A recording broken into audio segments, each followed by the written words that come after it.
In the field of genetics, today we have come to know that it is the sperm which is responsible for determining the sex of the child.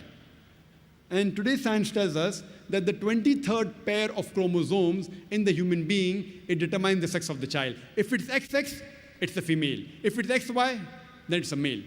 So it is the sperm which is responsible for determining the sex. If the X of the sperm takes part in the fertilization, then a female is born. If the Y takes part, then a male is born.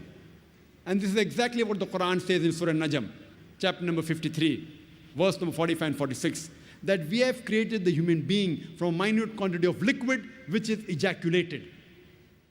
Minute quantity of liquid, ejaculated means it has to be a male fluid.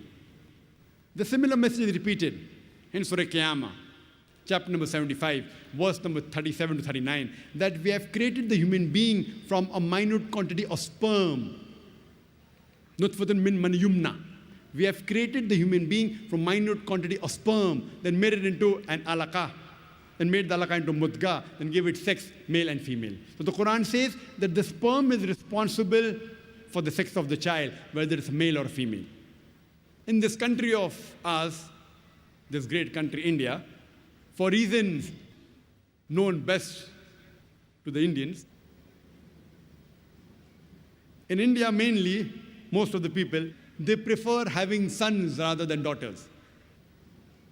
And if a lady gives birth to a daughter, very often the mother-in-law, she will blame the daughter-in-law. That why did you give birth to a daughter? According to the science and the Quran, if the mother-in-law has to blame anyone, she should not blame the daughter-in-law, she should blame the son. Because it is the male fluid which is responsible for deciphering the sex of the child, male or female.